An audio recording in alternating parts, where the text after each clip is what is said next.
Hi all, in this video we're going over topic 14, lesson 7, measures of variability. First, let's look at some definitions and talk about what they mean, then we'll solve a problem. First, absolute deviation is the distance between each data value and the mean. So, from that definition, I know in order to find absolute deviation, I'm going to have to find the mean or average of a set of data. When I find the distance between the mean and that set of data, I'm going to use subtraction. I'm also going to be using absolute value. We'll talk about that with this definition. Mean absolute deviation. So what we're going to do is we're going to take the absolute deviation and we're going to add up all the absolute deviations in a set of data and find the mean or average of them.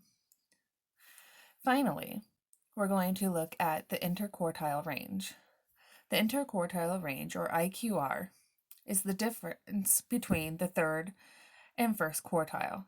In the last video, we figured out how to find the quartiles in a set of data. So now we're going to find the interquartile range, which is subtracting the first quartile from the third quartile. Let's look at what that looks like in a set of data.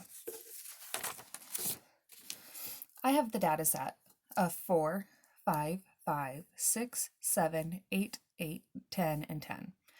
The first thing I notice about this data set is it's already in order from least to greatest. If it wasn't, I might want to put it in order from least to greatest just to be able to find the quartile range more easily when we get to that. First, we have to find the mean. And that's because when we find the absolute deviation, we are subtracting from the mean. So let's find the mean. First, I need to add up all these numbers. 4 plus 5 is 9, plus 5 is 14, plus 6 is 20, plus 7 is 27, plus 8 is 35, plus another 8 is 43, plus 10 is 53, plus 10 is 63. So now I know when I add them up, I get 63. But in order to find the mean, I have to divide by the number of data there is. So let's count. There's 1, 2, 3, 4, 5, 6, 7, 8, 9. So I'm going to divide by 9. And I know that 63 divided by 9 is 7. So my mean is 7. Let's look at how to find absolute deviation. And in order to do that, it's easiest to put it in a table. So I'm going to have my data. If I knew if it was a set of scores or information, I could put that down. But since it's just data, I'm going to put data right there. And then I'm going to have my absolute deviation. I'm going to list my data going down. So I have 4, 5, 5, 6, 7, 8, 8, 10, and 10. In order to find absolute deviation, we find the absolute with using subtraction. So I'm going to use my absolute signs of 7, take away 4, equals. And I like to make them a little thicker so I know they're not a number. Equals 3. So my absolute deviation for 4 is 3. Let's find it for my next numbers. I'm going to have 7 because that is my mean. Take away 5 equals 2. I just did that problem, so I'm just going to copy it down again. Now I have 7, take away 6 equals 1.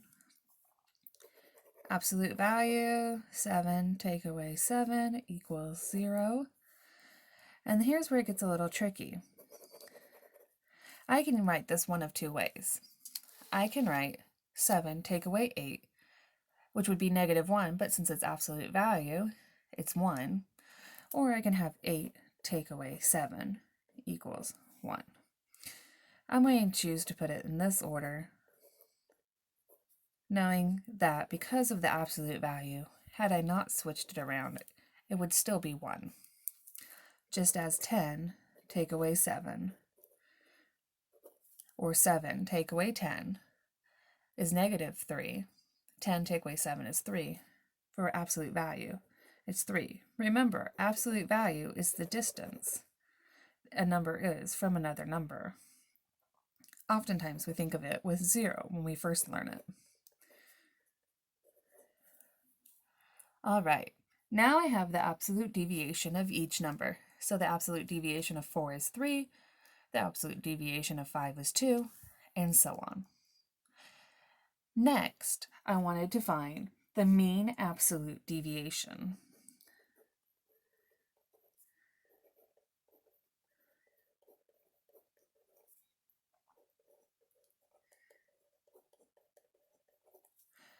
And in order to find the mean absolute deviation, I need to add all these numbers up and divide them by 9. So I have 3 plus 2 is 5, plus 2 is 7, plus 1 is 8, plus 0 is 8, plus 1 is 9, plus 1 is 10, plus 3 is, 16, or 13, plus another 3 is 16. So my actual absolute deviation of all the numbers is 16. So I take this number of 16 and I divide it by 9 because I know there's 9 data set. 9 goes into 16 one time. Subtract, I get 7. Put a decimal down, 0. Bring it down, 70.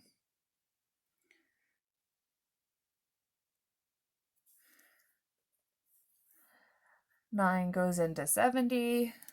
Have to have the decimal point 7 times, which is 63. 7. And I can see right now that I'm going to start a pattern. And so when I start a pattern, I put the little line over showing a repeating decimal. So my absolute deviation is 1,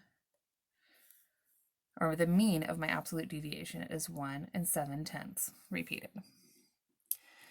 Now, the final thing in this was the interquartile range. So I'm going to recopy my data so we can see it.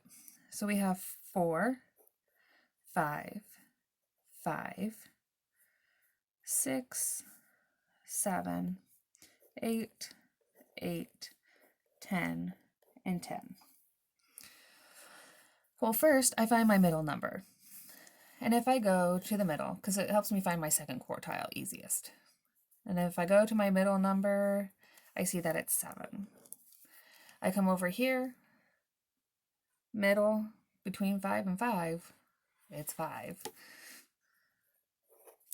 And over here, between 8 and 10,